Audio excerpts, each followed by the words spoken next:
Halo Sobat Progresif, berjumpa lagi dengan kami di program Memori Kolektif Merawat Kemanusiaan.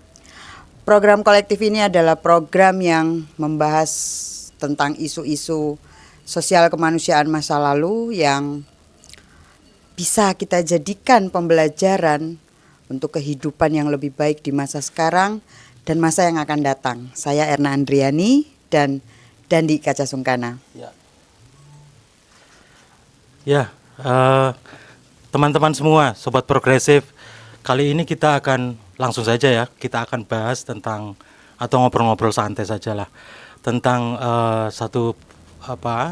isu hak asasi manusia yang sangat besar lah di Indonesia yang sampai sekarang belum menemukan ujung penyelesaiannya gitu. Nah, isu ini sudah terjadi sejak tahun 65 yang lalu, sudah berapa puluh tahun itu. Tapi pemerintahan sudah berganti-ganti dan sepertinya proses penyelesaian itu masih dalam ujian yang cukup sulit untuk dilaksanakan gitu. Nah, kali ini kami ketemu, kita bersyukur kita bisa ketemu dengan Mbak Farida dan Mas Rukin yang menjadi penggerak dari apa yang disebut sebagai rekonsiliasi kultural.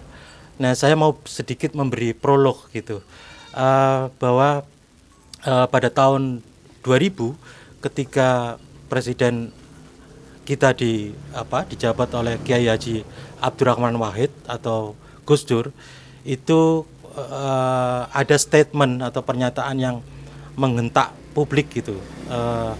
Kaget, tapi kita semua sebagai pegiat sosial hak asasi manusia gitu sepertinya cukup mendapatkan sebersit cahaya gitu. Angin segar. Ya, angin segar penyelesaian kasus hak asasi manusia peristiwa 65 itu. Gus Dur menyatakan permintaan maaf atas terjadinya tragedi atau bisa disebut sebagai genosida ya, pada tahun 65, di mana ratusan ribu dalam buku-buku literatur gitu, penelitian, riset, diskusi, seminar dan sebagainya, itu disebut angka terendah itu 500.000, angka tertinggi itu sampai 3 juta korban yang terjadi pada saat itu, setelah terjadinya pembunuhan 7 jenderal pada bulan September tahun 65 itu kan. Kemudian ada rangkaian kejadian yang mengikutinya yang di mana warga sipil menjadi korban dari peristiwa politik pada tahun 65 itu. Nah, setelah permintaan Gus Dur itu, gagasan akan rekonsiliasi untuk mempertemukan korban dan pihak-pihak yang dianggap sebagai pelaku, dan ada proses pengungkapan kebenaran yang seharusnya disponsori oleh negara. Tapi setelah gagasan Gus Dur itu, kita tahu kemudian ada pihak-pihak yang juga sebetulnya baik di luar pemerintahan maupun di dalam pemerintahan itu tidak sepenuhnya setuju atas apa yang disampaikan oleh niat baik dari Presiden Abdurrahman Wahid itu. Nah, atas berbagai kebuntuan itu ada inisiatif gitu ya dari kelompok masyarakat sipil untuk melakukan proses rekonsiliasi di akar rumput gitu. Nah, proses rekonsiliasi itu digagas oleh teman-teman di Jogja, Blitar, dan mana lagi, Mbak? Ada Sumenep, ada Kediri. Ada Sumenep, ada Kediri, Tulungagung, sama seluruh Jawa. beberapa wilayah di Jawa Timur dan Jawa Tengah ya, kalau nggak salah. Jawa Barat juga. Jawa Barat juga. Nah, kali ini kita akan ngobrol-ngobrol tentang apa sih sebetulnya gagasan rekonsiliasi kultural atau rekonsiliasi di tingkat masyarakat sipil itu yang dulu pernah menjadi korban dan juga para pelakunya gitu. Nah, saya mungkin akan langsung bertanya pertama kali ke Mas Rukin ya, sebagai salah satu penggerak rekonsiliasi kultural itu mungkin bisa disampaikan ke sobat-sobat progresif, apa sih sebetulnya gagasan rekonsiliasi kultural itu? Monggo. Ya, terima kasih Mas Dendi dan Mbak Erna. Mbak Erna. Untuk ke gerakan rekonsiliasi, sebenarnya yang awalnya digagas oleh Gus Dur dalam ketika menjabat sebagai presiden itu kemudian ditangkap oleh kelompok muda NU terutama, dan di Jogja kemudian di Blitar sendiri itu adalah spiritnya, nilai spiritual yang mendorong kami untuk melakukan itu adalah kemanusiaan.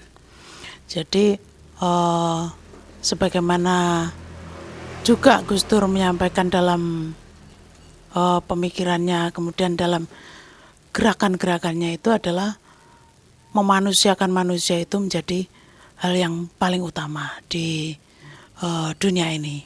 Nah, di tingkat kaum muda NU, kelompok muda NU kami yang di Lakpesdam waktu itu, di mana di Blitar itu adalah ada satu peristiwa ketika terjadi gerakan dampak dari gerakan 30, kami juga sangat merasa juga perlu untuk membangun suatu gerakan rekonsiliasi akar rumput.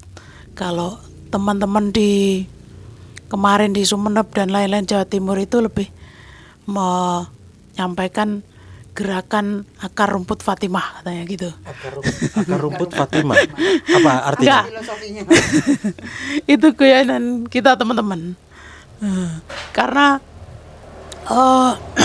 yang pada periode kami itu ada lebih menekankan itu adalah gerakan membangun kekuatan kembali kelompok korban perempuan, sehingga ini yang menjadi ketika kami itu melakukan diskusi bersama penggerak rekonsiliasi di beberapa wilayah terutama di Jawa Timur, itu selalu kita menyampaikan, selalu kita menjadi adagum bersamanya itu adalah kita bersama-sama membangun gerakan rekonsiliasi akar rumput, kemudian ditambahi akar rumput Fatimah katanya gitu. Nah, sebenarnya terlepas dari itu memang gerakan ini bagi kami di Blitar yang saat itu menjadi satu poin besar dari terjadinya peristiwa 65 itu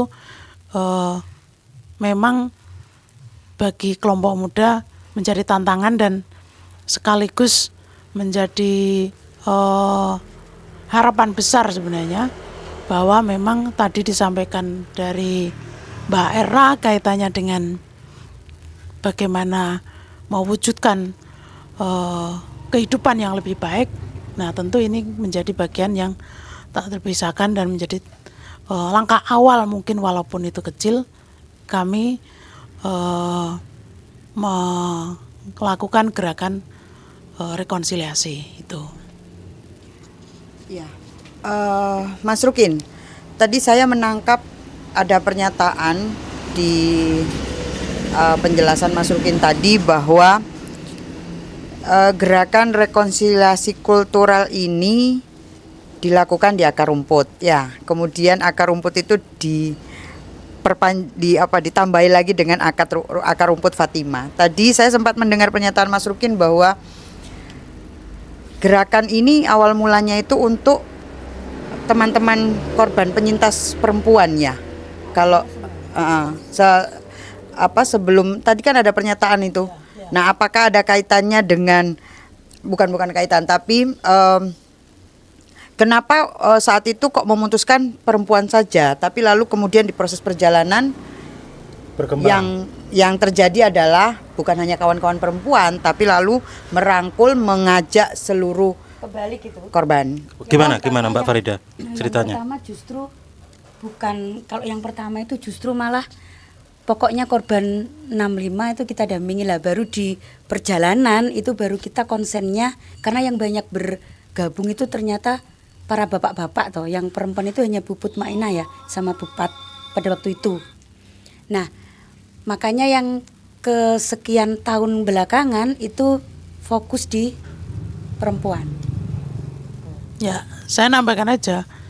Itu adalah gerakan pada masa kami. Jadi ada gerakan rekonsiliasi itu ada pada tahun 2000-an, 2001, 2002 itu adalah gerakan awal dari kelompok muda NU di Blitar. Itu gerakan kulturasi budaya bersama dengan penyintas, bersama dengan kelompok agama, dalam hal ini NU dan ex-Tapol atau ex-PKI Blitar Selatan. Kemudian masa selanjutnya itu ada gerakan yang untuk pengembangan, artinya ada sinkronisasi program bersama. Nah, dengan masyarakat di wilayah selatan. Nah, kemudian pada masa kami itu yang lebih didorong itu sebenarnya untuk gerakan bagaimana menguatkan semangat kembali berorganisasi, keberanian dari kelompok perempuan di penyintas wilayah Blitar Selatan itu, dan juga Blitar Utara yang terutama kelompok perempuan itu untuk berani bertemu, berani berkumpul lagi, yang selama masa Orde Baru itu mereka sangat trauma untuk berkumpul dan apalagi bercerita-cerita tentang masa lalu mereka itu. Ya, kemudian gagasan itu diimplementasikan ya. Apa yang menjadi yang diidentifikasi sebagai problem-problem? Ini kan ada masalah trauma masa lalu, ada ketegangan sosial yang perlu dijadikan. Kita harus merumuskan bagaimana cara meredakan ketegangan sosial supaya mereka bisa ketemu gitu antara pelaku dan mereka yang dianggap sebagai korban gitu. Nah, itu strategi itu yang pengen kami ketahui itu seperti apa dalam proses pendekatan ke korban, dan yang terutama itu ke pelaku gitu. Selama ini kan proses itu belum pernah dilalui ya, belum pernah dilakukan gitu. Nah, mungkin Mbak Farida dan Mas Rukin bisa menceritakan. Ya, saya dulu nih. Monggo. Ya,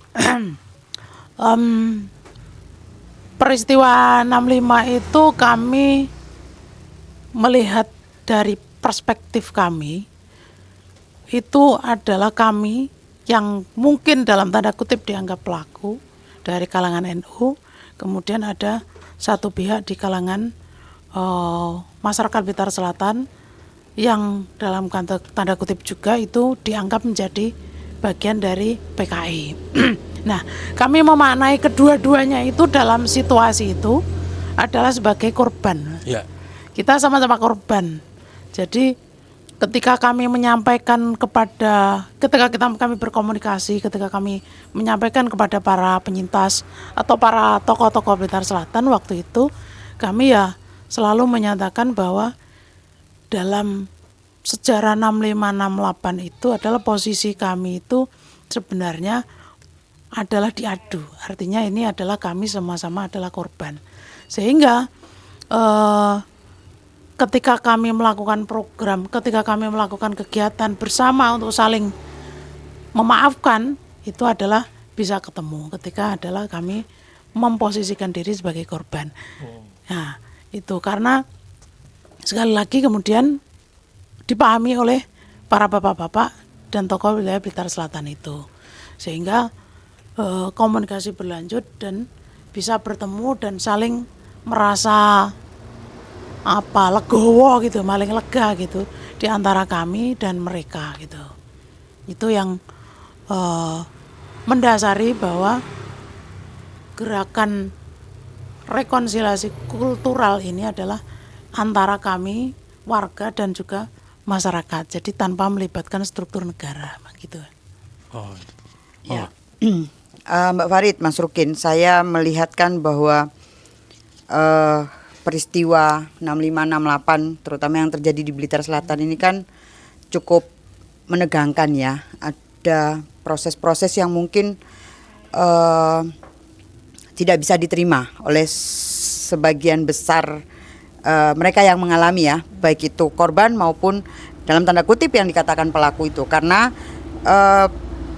dari kelompok teman-teman NU sendiri kan juga merasa bahwa kami juga bagian dari korban kan. Nah, dari proses itu kan mungkin ketemu hal-hal yang tidak mudah ya untuk membangun komunikasi. Artinya begini, para masyarakat atau korban atau penyintas di Blitar Selatan itu kan setelah peristiwa itu kan kehilangan rasa kepercayaan, ya kan, traumatik yang mendalam, mungkin tidak pada NU-nya tapi kepada Ansornya gitu. Nah, strategi apa yang digunakan atau trik-trik atau cara-cara meminimalisir atau mengurangi resiko-resiko sensitivitas yang bisa muncul sehingga proses rekonsiliasi itu bisa terjadi? Mbak Farid? Ya, Mbak Farida ya. Santai aja jawabnya, Pak. Iya. Jadi karena kemarin itu kita kan yang untuk program ke perempuan itu kan kita berdua. Jadi karena dengan perempuan maka kita berdua harus ya ada saya, ada perempuannya gitu loh. Masuk tapi tetap kita pakainya sebelumnya, tetapi kita tidak mudah sebenarnya, tidak sekali datang terus mereka langsung terbuka, tidak. Ya, itu makanya kemudian Ya. apa yang dilakukan sehingga mereka itu benar-benar kemudian tumbuh rasa percaya dan mau Ya. berhubungan kembali. Kalau gitu ngobrol banyak ternyata beliau masih tidak mau terbuka, kita pakai password. Oke, apa itu passwordnya? Nah, passwordnya itu kan Puput Mainah itu kan dulu DPR PKI kan. Lah password kita Ibu dapat salam dari Puput.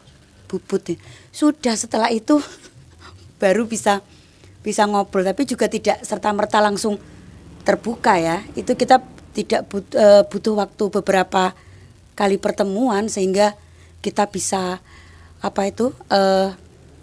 bisa mendapatkan cerita utuh itu dari beberapa pertemuan. Jadi sebenarnya di program ini kan memang biar korban 65 yang perempuan itu minimal beliaunya bisa ngobrol, bisa bercerita. Itu kan salah satu dari bagian trauma healing sebenarnya. Jadi pendekatan yang dilakukan pendekatan personal ya, Mbak ya. Iya. Oke. Iya. Sobat Progresif, ini kan dua narasumber kita ini, Mas Rukin ini sebetulnya dulu dalam dunia aktivisme itu mendahului, maksud saya seniornya Mbak Farida. Kemudian dalam satu kesempatan melaksanakan program rekonsiliasi di tingkat akar rumput itu, kemudian mereka dipertemukan dan Berjodoh. menjalin cerita asmara dan sampai sekarang menjadi suami istri gitu. Nah, yang perlu diceritakan itu ini kan Mbak Farida itu sempat cerita bahwa ini sebetulnya per generasi gitu ya, sampai membangun proses rekonsiliasi ini di kalangan penggeraknya sendiri aja dari generasi ke generasi. Nah, itu secara kuantitas itu berapa periodisasinya, itu mulai kapan sampai kemudian menemukan titik keberhasilan gitu ya, kita anggap keberhasilan bahwa mereka bisa ketemu dan bisa saling ngobrol dan bisa mengungkapkan permintaan maaf dan saling memaafkan. Itu seperti apa? Itu cerita dinamika dinamika prosesnya itu seperti apa dari periode ke periode selanjutnya itu. Ya, monggo dilanjut Mbak Mas. Ya, tadi kaitan dengan periodisasi itu ya. Periodisasi proses gerakan rekonsiliasi di Blitar Selatan. Nah, tahun 2000-an itu periode pertama itu sebenarnya 2000-2001 itu penggerak pertama itu sebenarnya oleh Ketua Lakpesdam Blitar yang pertama, yaitu Pak Haji Munib sama Pak Bahrudin. Nah, sebenarnya dan di awal itu sebenarnya menjadi titik tolak kami yang kelompok muda waktu itu belum hadir, namun sudah melihat dari tulisan-tulisan itu spiritnya Gus Dur, kemudian nilai spiritual dari gerakan rekonsiliasi itu yang diterjemahkan oleh Mas Imam Ajis dari Syarikat Jogja, kemudian dibawa ke Blitar itu dalam bentuk gerakan budaya. Nah, bentuknya apa ya? Di Blitar itu pernah melakukan kegiatan nada dan dakwah.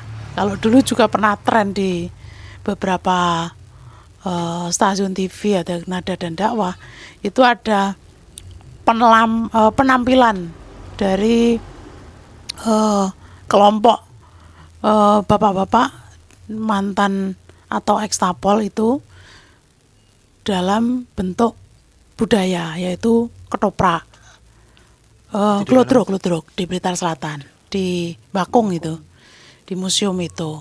Kemudian dan penampilan yang lain, misalkan puisi, parian dan lain-lain itu. Terus ada yang terakhir ada pengajian dari unsur pengurus NU, ketua NU waktu itu. Nah, Ketua NU Blitar. Ketua NU Blitar yaitu Kiai Nur Hidayatullah yang waktu itu menjadi ketua NU. Setelah itu periode kedua itu periode Haji UP atau Haji Hafidz Lutfi. Itu lebih menekankan kepada pertemuan-pertemuan. Nah, pertemuan-pertemuan ataupun tindak lanjut dari itu mengadakan halal bihalal dari kelompok mereka, kelompok orang Blitar Selatan atau korban itu yang di Blitar Utara, Blitar Selatan. Kemudian ada kumpulan, itu baru generasi kedua. Nah, di situ kami sebenarnya mulai kiprah gitu. Kami berdua itu mulai kiprah di saat generasi kedua ini. Baru pada saat yang ketiga kami sudah menjadi koordinator dari gerakan ini, kemudian ada yang namanya pengorganisasian perempuan di Blitar Selatan terutama, itu dengan berbagai macam yang pertama kami yang jelas untuk bagaimana meningkatkan keberanian itu adalah mendengarkan mereka bercerita. Selanjutnya diajak berkumpul gitu. Dan sampai hari ini. Dan itu memang banyak dinamika. Artinya baik dari internal kami dengan ex atau ibu-ibu dan bapak-bapak penyintas ini, dan juga dari pihak luar yang di mana masa awal reformasi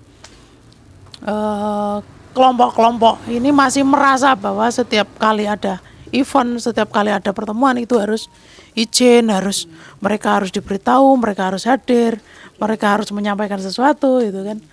Dan kita open aja, silakan biar mereka juga tahu bahwa kami itu juga tidak ngapa-ngapain gitu. Jadi mereka itu siapa maksudnya? Pihak luar dari pemerintah, unsur pemerintah. Jadi ada polisian, ada Koramil itu yang sempat hadir. Dan memang kita beritahu karena dari bapak-bapak penyintas ini juga karena budaya sebelumnya harus berkumpul, harus memberikan surat atau memberitahukan, maka yang akhir-akhir itu kami juga harus beritahu. Kita pikir kita diskusikan, nggak masalah, biar mereka juga tahu kita berkumpul itu juga tidak makan apa-apa, gitu. berkumpul bukan untuk makar lagi ya atau untuk melakukan gerakan apa lagi gitu kan ya. Iya, Mbak Farid, di percakapan kita sebelumnya santai-santai itu kan ada banyak cerita-cerita yang apa ya, mungkin kita mau menangisi atau bahkan kita menjadikan itu sebagai bahan tertawaan ya. Ada cerita-cerita suka duka bagaimana Mbak Farid dan Mas Rukin dan teman-teman itu melakukan kunjungan-kunjungan ke para Bapak Ibu penyintas ini. Nah, mungkin ada cerita-cerita yang sebenarnya itu mungkin sebuah kesulitan tapi kemudian menjadi kesan tersendiri, Mbak. Gitu. Mungkin bisa di ini biar menjadi pengetahuan ya yang bisa kita share kepada sahabat progresif gitu. Iya. Jadi karena kan setiap orang itu mungkin berbeda ya menyikapi kedatangan kita, itu kan berbeda. Ada yang 1-2 kali sudah klik, itu bisa bercerita banyak. Ada yang sampai 2 kali kita usir bolak-balik, itu juga ada. Jadi diusir ya. Itu gimana Mbak? Bisa lebih detail lagi. Diusirnya bagaimana kok sampai diusir itu loh? Jadi ada keluarganya yang tidak mau, ada trauma keluarga mungkin ya. Jadi suaminya itu PNI ya itu ya. PNI atau itu. Jadi beliaunya tidak suka ketika ada orang yang nanya-nanyain tentang 65 gitu loh. Dan yang pertama itu kita datang itu, yang pertama itu diusir lah, yang kedua itu kita datang lagi gitu. Kita cari waktu yang suaminya itu pas ke ladang. Kucing-kucingan nih ceritanya.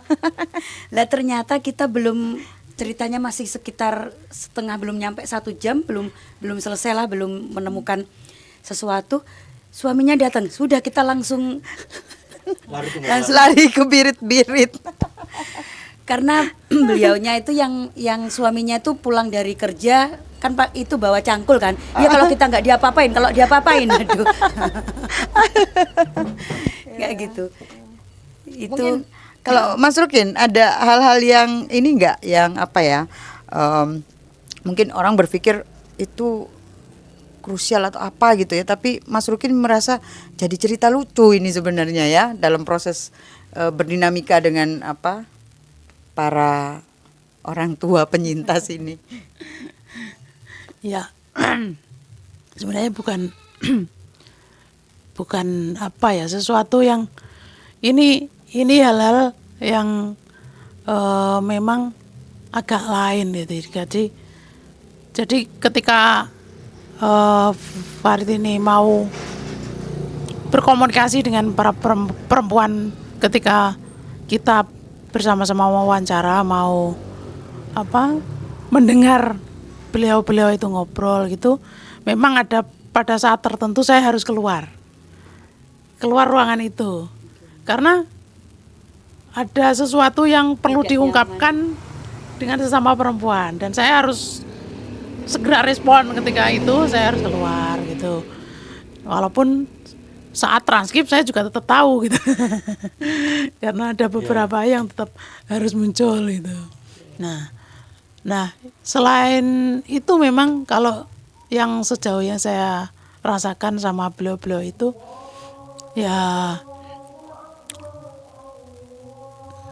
lanjut ya, bahwa mereka itu selalu care ya. Jadi kita selalu datang itu dikasih masakan dan lain-lain. Nah ya memang yang agak apes itu yang 2-3 orang itu kan, karena kalau kita selalu tekankan ayo ke sana itu bawa oleh-oleh atau sesuatu gitu biar kita komunikasi enak gitu. Nah udah bawa sesuatu ternyata diusir.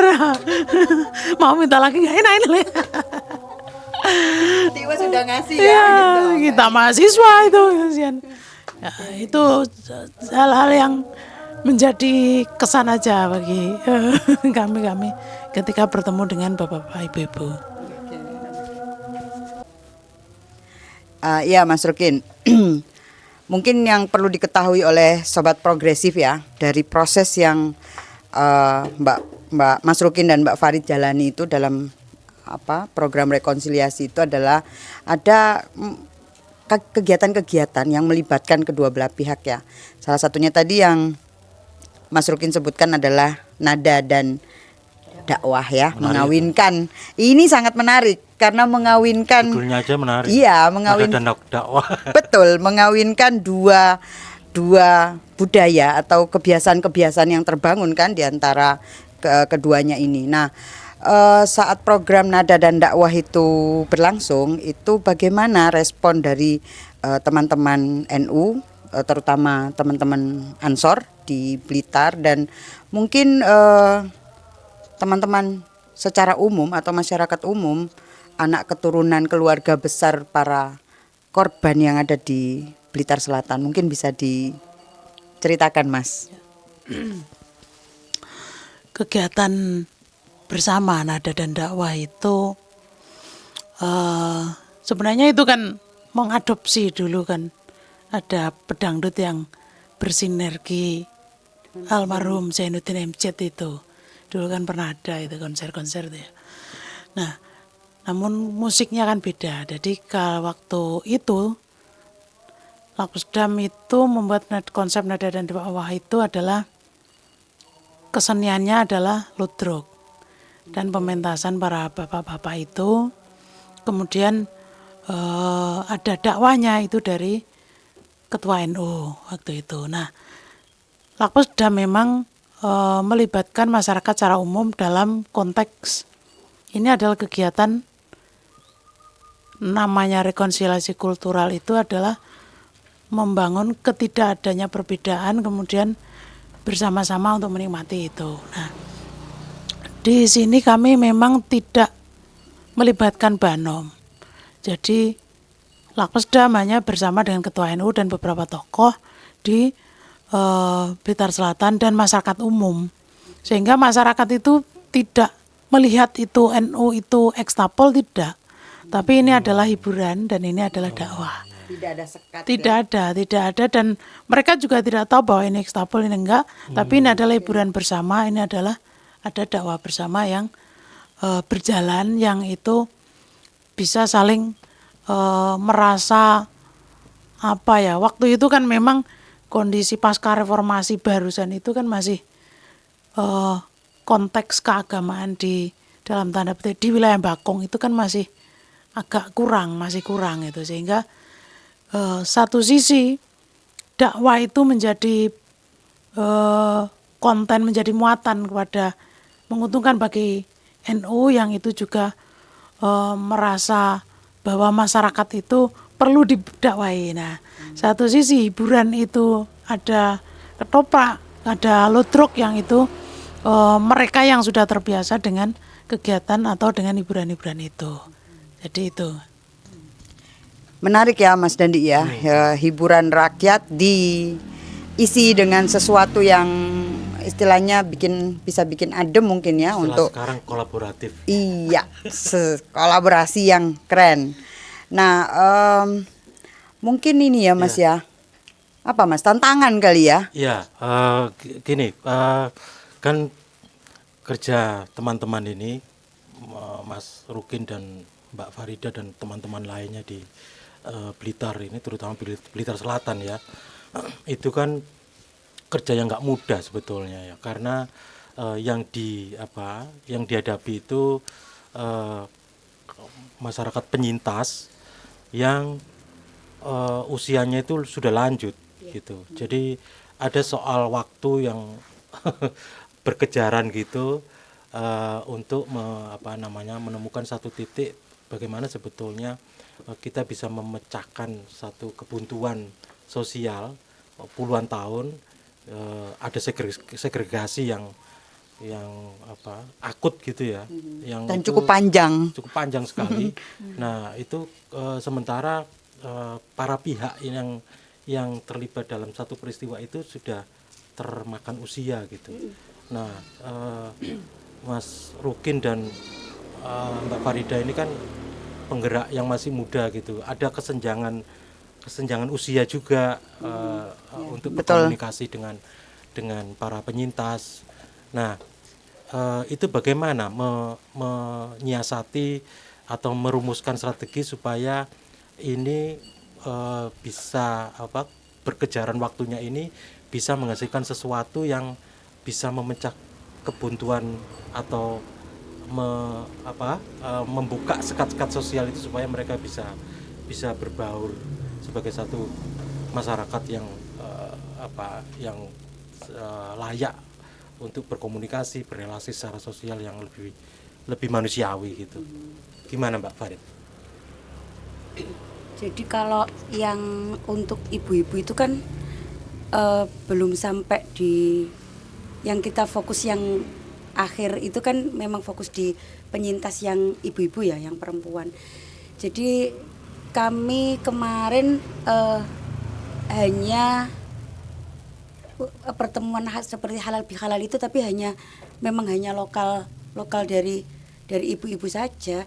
Kalau karena kalau persoalan usia mereka tuh lebih cerdas kok sebenarnya. Jadi tidak begitu sulit kita untuk berbicara yang kalau ngomong persoalan usia itu. Kalau persoalan isu-isu strategis beliaunya itu lebih pintar sebenarnya. Justru banyak hal yang jadi diambil ya sebagai pelajaran ya Mbak ya. Banyak hal yang justru saya taunya dari beliau-beliaunya. Jadi menarik sekali. Kayak progresif revolusioner itu justru bahasa mereka yang loh kok menariknya nih lah itu seperti itu. Tapi untuk pertemuan kita memang punya strategi jemput bola. Jadi karena beliau di daerah yang lain, jadi tidak satu wilayah mencar kan? Ya tempat jadi tinggalnya. Kita harus menyiapkan armada untuk menjemput beliaunya kalau memang ada pertemuan. Itu yang memang menjadi sedikit hambatan, dan itu membuat ya dengan kondisi mereka usianya lanjut itu kan mesti kesehatan. Jadi kalau duduk lama itu juga tidak. Nah, kalau mobilnya itu jelek terus akhirnya lingguane iku rada elek, ngono kan yo mosak nih. Lah boyoknya itu. Jadi kita mesti mempersiapkan coro armada itu ya yang layak dan gak macetan lah. Wis gak layak macetan lagi itu kan kita juga. Jadi itu yang mungkin yang ada hambatannya. Tapi secara prinsip berkomunikasi dengan beliau-beliau itu tidak menemukan kesulitan ya. Aku mau lagi satu yang soal ini.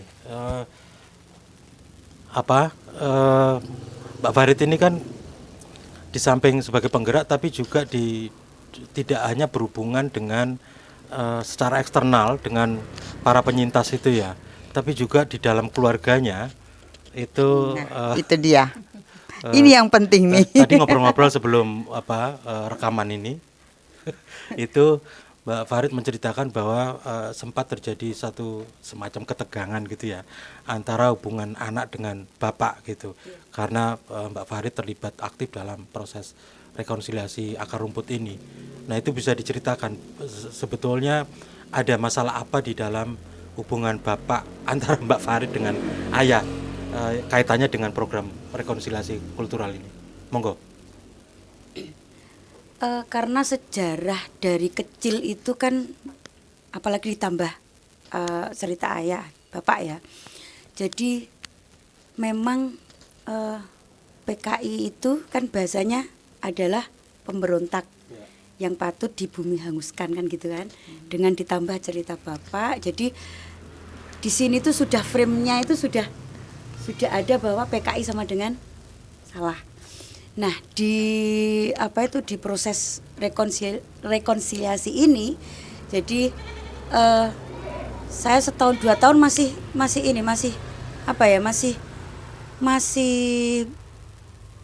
di saya sendiri belum selesai lah itu. Jadi masih menganggap itu masih salah gitu ya. Tapi di Lambat Laun ketika kami melakukan pertemuan, kami melakukan pendekatan yang dengan programnya yang khusus perempuan itu, jadi semakin saya pribadi itu semakin banyak hal yang wah ini negara keliru ini. Iya, banyak. Ada hal-hal yang tidak pernah didapatkan di bangku sekolah, di pelajaran atau lain-lainnya. Kan pada waktu saya dulu masih diwajibkan untuk menonton film apa ya? G30 September. Nah, itu wajib loh. Wajib dan harus dirangkum. Ya, Dan ya. itu kan otomatis kita harus menteleng dan harus merangkum kembali kan. Nah, seperti itu. Jadi lah, dan cerita banyak dari Bapak karena memang Bapak juga menjadi, kalau saya Bapak itu juga bagian dari korban karena memang di ceritanya Bapak itu memang tidak apa ya, ceritanya Bapak itu memang Bapak itu menjadi eksekutor itu memang yang dieksekutori ini memang ya salah gitu loh. Jadi kayak ada dalam pemahaman karena ternyata ketika tak sinkronkan dengan temuan-temuan di lapangan itu ada kayak adu domba gitu loh. Oke. Jadi ada isunya yang dihembuskan itu ternyata yang dihembuskan di kalangan NU sama PKI itu ternyata sama. Kalau di PKI nanti kalau kamu nggak lari itu akan dibunuh oleh, kalau berarti pilihannya hanya satu, hanya dua, dibunuh atau membunuh. Jadi pilihannya seperti itu. Kamu akan dibunuh karena begini-begini. Di sini juga itu yang menjadi nama-nama itu ada gitu loh. Seperti itu. Tapi lambat laun memang sudah apa ya, karena kita juga setiap hari ketemu Bapak ya. Jadi lambat laun juga akhirnya di akhir-akhir apa itu usianya itu sempat juga kok meminta maaf untuk apa itu intinya membunuh itu apapun alasannya itu adalah salah, tidak bisa dibenarkan itu. Bapak menyatakan itu. Iya. Terus seperti itu. Itu menyatakan ke Mbak Farid. Iya. Apa yang respon Mbak Farid seperti apa ketika Bapak menyatakan itu?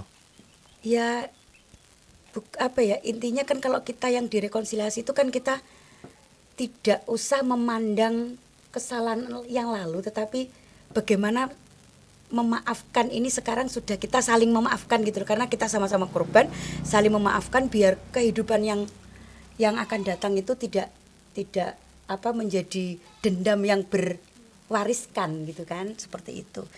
Jadi ya saya sangat bersyukur di akhir hayat beliau, walaupun sampai sekarang kan kita tidak serta-merta tahu kan mana yang salah dan benar, karena tidak itunya tapi kemanusiaannya kan gitu.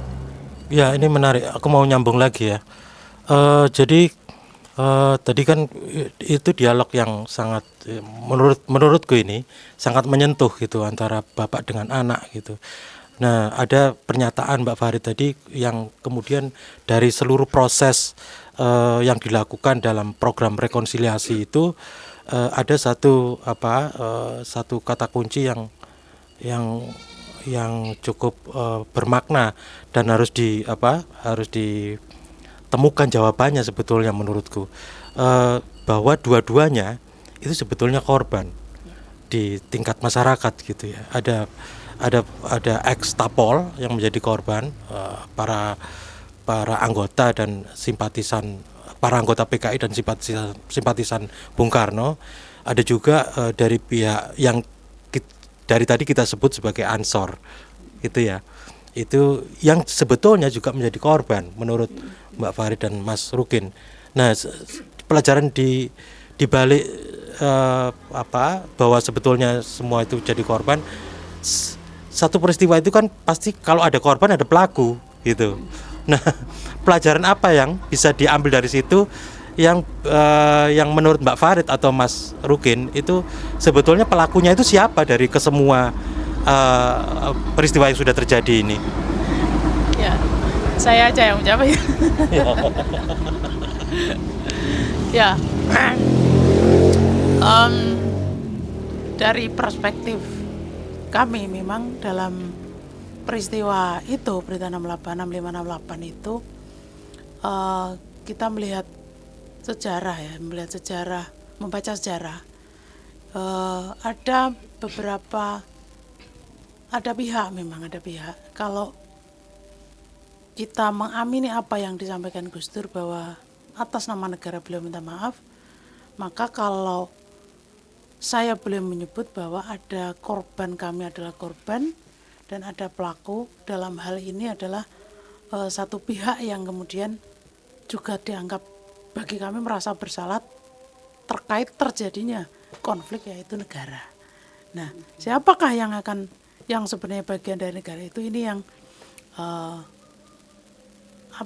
yang cukup saya hanya menjawab bahwa ini adalah bagian negara.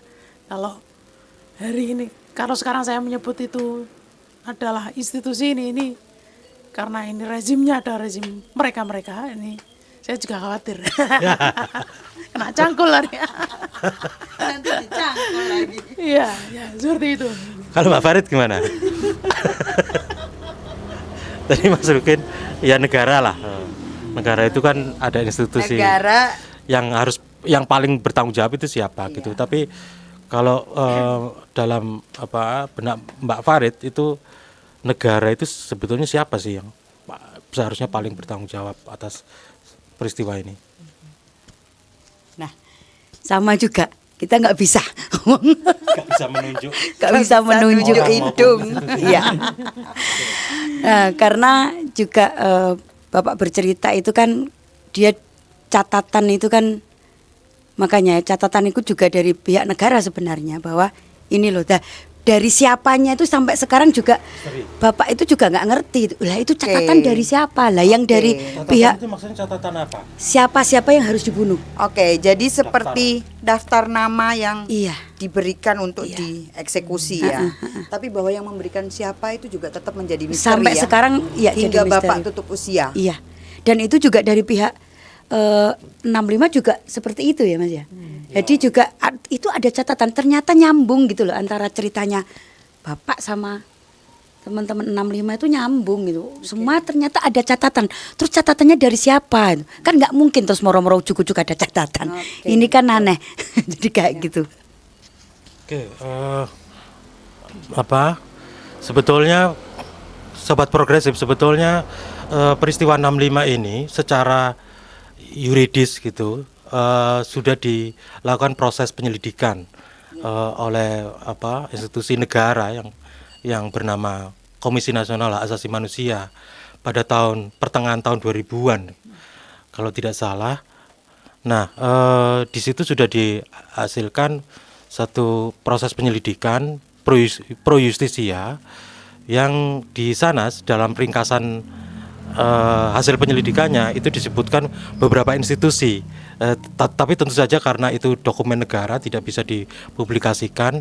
Nah, yang mau saya katakan adalah hasil penyelidikan itu sampai sekarang tidak ada tindak lanjutnya, gitu. Ini Tidak yang ada penyelesaiannya. tadi pertanyaan-pertanyaan atau pernyataan dari Mas Rukin dan Mbak Farid bahwa ini ada keterlibatan negara, itu sebetulnya sudah dijawab oleh hasil penyelidikan Komnas HAM gitu. Nah, pada periode akhir pemerintahan Jokowi 2022 kemarin itu pemerintahan Jokowi sudah atas nama negara, atas nama pemerintah sudah mengakui terjadinya 12 kasus pelanggaran hak asasi manusia berat pada masa lalu gitu.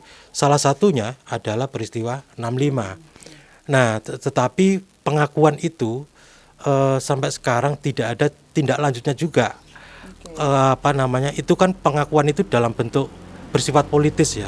Tapi dalam segi yang lain konsekuensi hukum dan sosialnya itu seperti apa? Negara harus bertindak apa setelah ada proses pengakuan itu? Itu tidak ada kejelasan gitu. Nah, ini yang PR besar bangsa ini untuk kemudian menindaklanjuti dari proses pengakuan itu. Karena bagaimanapun ini satu peristiwa sejarah yang tidak boleh terulang. Maka itu tidak boleh terulang itu kan kita harus bisa mengungkap kebenarannya, dan itu menjadi pelajaran bangsa ini untuk melangkah ke masa depan yang lebih baik gitu. Dan Tidak lebih beradab. mengulang kembali ya peristiwa kelam itu. Ya, ada lagi Mbak Erna yang Ya mungkin cukup, sangat menarik ya obrolan santai kita ini, banyak hal yang kita dapatkan bahwa ternyata ketika kita ngomong kemanusiaan itu memang harus ada keikhlasan, legowo ya, dari hati yang paling dalam gitu ya. Artinya tidak hasil itu kan tidak akan mengkhianati usaha ya, sekecil apapun yang sudah teman-teman lakukan. Nah, mungkin terakhir Mas ya, dari proses yang dilakukan Mbak Farid dan Mas Rukin ini, ada tidak sih harapan kedepannya ini apa konsistensi ya, keberlanjutan seperti ini, karena kan kita tahu bahwa anak turun dari korban 65 kedua belah pihak ya, saya tidak akan lagi menyebut salah satu pelaku, tapi kedua belah pihak ini adalah sama-sama korban. Nah, untuk menjaga komunikasi agar tidak lagi terjadi keberulangan di masa depan, apakah ada harapan-harapan atau mungkin impian-impian yang ingin dilakukan agar hal ini itu terus berjalan gitu, sebagai nilai pembelajaran buat kita, begitu ya sobat progresif? Yes. Kita berharap memang negara mengungkapkan sebenarnya peristiwa itu kebenarannya seperti apa. Dan ini yang justru sebenarnya penting untuk menjadi pelajaran bagi generasi selanjutnya. Kami dalam hal ini dan keluarga X atau para dianggap warga Blitar Selatan itu sebenarnya sudah memaafkan, berusaha kami saling memaafkan walaupun juga tidak bisa melupakan itu. Artinya bagi orang yang pelaku itu masih akan teringat. Tapi dari sisi keluarga sebenarnya ini sudah cair lah sekarang, ketika hari ini eranya sudah panjang, sudah generasi kedua, ketiga itu sebenarnya sudah tidak ada lagi sesuatu yang kemudian itu membatasi kami untuk saling bersosial atau bersinergi itu. Nah, memang harapannya kalau ke depan itu bagi generasi muda untuk belajar sejarah dan supaya tidak terulang suatu terjadi chaos antar warga negara kemudian antar masyarakat ini. Mungkin itu saja sih Mbak ininya. Mbak Farid mungkin. Kalau saya lebih pelajarannya itu lebih, kalau ini lebih kita harusnya memanusiakan manusia, tidak memanusiakan siapa, tapi memanusiakan, lebih ke memanusiakan manusia. Jadi kalau memanusiakan manusia itu kan akhirnya tidak cukup hanya maaf, tapi kan setelahnya kita akan bergandeng tangan untuk menyongsong masa depan yang lebih baik lah, seperti itu. Ya, baik, menarik sekali ya obrolan kita dengan Mbak Farida dan Mas Rukin. Saya kira yang bisa kami nggak akan menyimpulkan, tapi ini satu inisiatif yang sungguh-sungguh mulia gitu ya.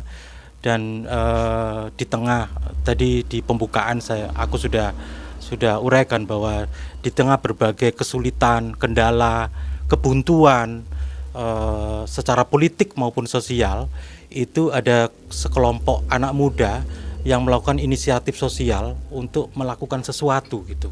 Jadi tidak berhenti berharap pada political will dari pemerintah gitu untuk memperbaiki situasi sosial di masyarakatnya.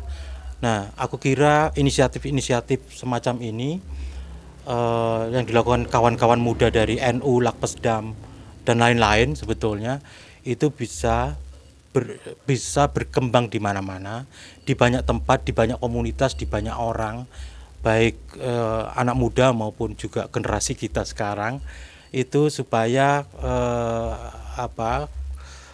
problem-problem masyarakat ini tidak lagi kita gantungkan sepenuhnya kepada pemerintah gitu. Nah, ini yang bisa memperkuat civil society dalam rangka memperbaiki seluruh kehidupan dan menaikkan kualitas hidup manusia dan masyarakat kita. Saya kira itu. Sekali lagi terima kasih Mbak Farida dan Mas Rukin. Kita cukupkan obrolan kita hari ini. Sampai ketemu di obrolan-obrolan selanjutnya dalam program Memori Kolektif Merawat Kemanusiaan. Ya, Salam progresif. progresif.